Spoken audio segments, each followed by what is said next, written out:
सुप्रभात विद्यार्थियों। पूर्व कक्षा में हमने कमलेश्वर जी की कहानी खोई हुई दिशाएं के प्रारंभिक अंश को पढ़ते हुए कुछ व्याख्या की थी। आज हम इसी कहानी के एक और गद्यांश को लेते हैं। कनाट प्लेस में खुले हुए लॉन हैं, तन्हा पेड़ हैं और उन दूर दूर खड़े तन्हा पेड़ों के नीचे नगर निगम की बेंच हैं जिन पर थके हुए लोग बैठे हैं और लॉन में एकाध बच्चे दौड़ रहे हैं।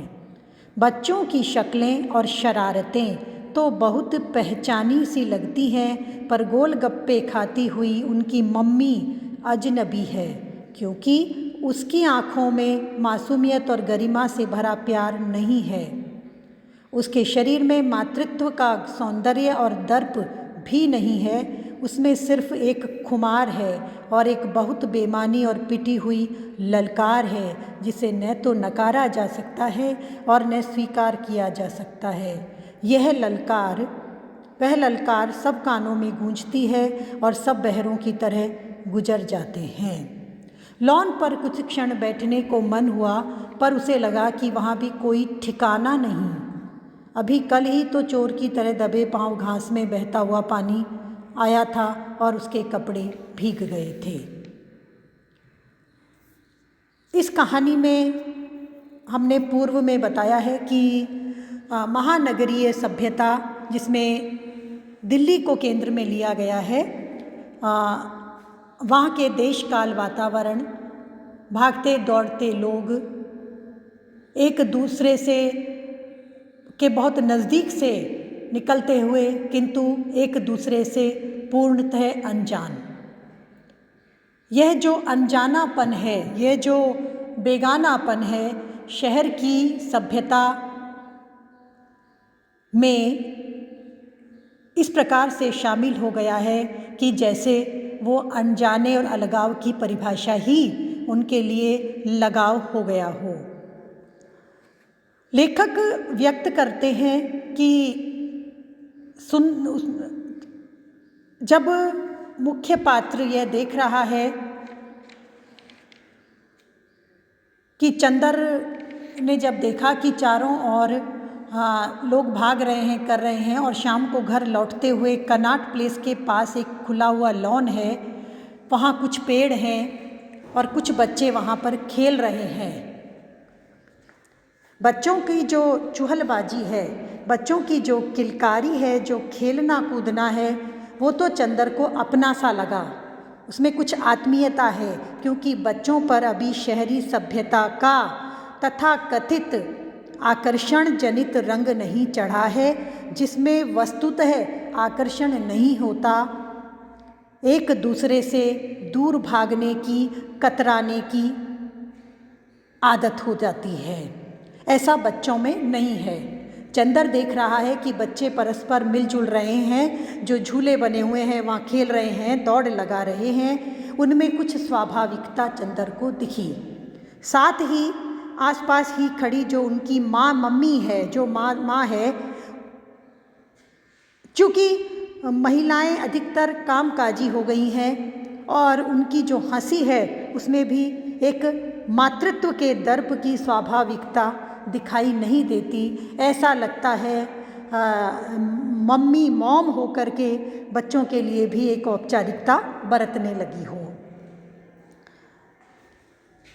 कहानीकार अपनी बात को आगे बढ़ाते हुए प्रकृति का चित्रण भी करते हैं कि तन्हा पेड़ हैं और उन दूर दूर खड़े तन्हा पेड़ों के नीचे नगर निगम की बेंच है, जिन पर थके हुए लोग बैठे हैं।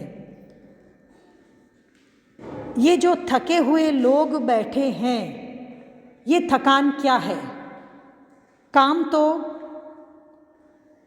कस्बे में, ग्रामीण जनजीवन में भी मनुष्य सारे काम करता है, किंतु वहाँ परस्पर सौहार्द होने के कारण, परस्पर एक दूसरे आसपास के लोगों को जानने के कारण कुछ वार्ता बनती है, कुछ मन की कहने और सुनने की स्थिति बनती है, और उससे कामकाजी काम करता हुआ भी शरीर भले ही कभी थके, मन ऊबता नहीं है।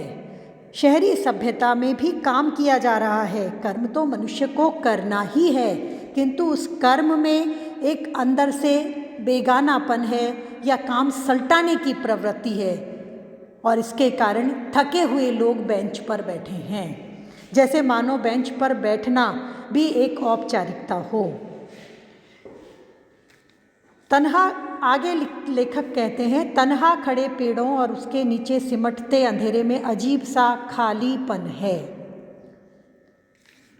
पेड़ के लिए यहाँ पेड़ के लिए यहाँ तन्हा विशेषण किया गया है।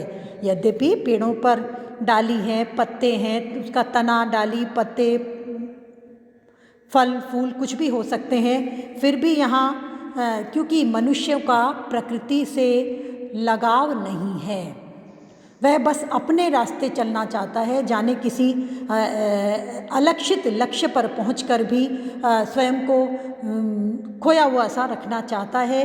वह प्रकृति का चिंतन नहीं करता, प्रकृति के साथ उसका कोई रिश्ता या तादात्म्य महसूस नहीं कर पाता, इसलिए मनुष्य अकेला महसूस करता है। उसके नीचे सिमटते अंधेरे में अजीब सा खालीपन है, तन्हाई ही सही पर उसमें अपनापन तो हो। यहाँ लेखक ने, यहाँ दो शब्द हैं इसमें कहानी को पढ़ते हुए में, जो खालीपन और तन्हाई बताया गया है, ये तन्हाई को हम दो प्रकार से विश्लेषित कर सकते हैं। एक होता है अकेलापन, एक होता है एकांत। अकेलापन हमारे लिए सजा के समान है, किंतु क्योंकि वहाँ हम अपने आप को अकेला समझते हैं, क्योंकि हमारी स्वयं से कोई वार्ता नहीं बनती। एकांतवास जिसे कहा जाता है, एकांत मनुष्य की चॉइस अर्थात मनुष्य की पसंद होता है। एकांत में बैठकर मनुष्य अपनी रुचि के अनुसार लेखन, पठन, पाठन अथवा ध्यान इत्यादि करके आत्मविश्लेषण करता है, और स्वयं के साथ वार्ता करने से उसका अकेलेपन का भाव समाप्त, तिरोहित हो जाता है, और उसे लगता है कि मैं अपने आप को एक आनंद की स्थिति में पा सकता हूँ। उसे लगा कि इन 3 सालों में ऐसा कुछ भी नहीं हुआ जो उसका अपना हो, जिसकी कचोट अभी तक हो, खुशी या दर्द अभी मौजूद हो, यानी कि एक मशीनीकरण। चंदर को ऐसा लग रहा है कि वह रोज घर से निकलता है, शाम को रोज घर पहुंचता है, फिर रोज घर से निकलता है। ये जो रोज पहुंचना और निकलना, निकलना और पहुंचना है, यह एक रोजमर्रा की मशीनी आदत हो गई है। इसमें कोई नयापन नहीं है, न दुख है, न सुख है, न महसूस करना है, न किसी से कुछ कहना है। यह स्थिति प्रकृति चित्रण के माध्यम से लेखक ने यूं व्यक्त की है, अनजान सागर तटों की खामोशी और सूनापन है।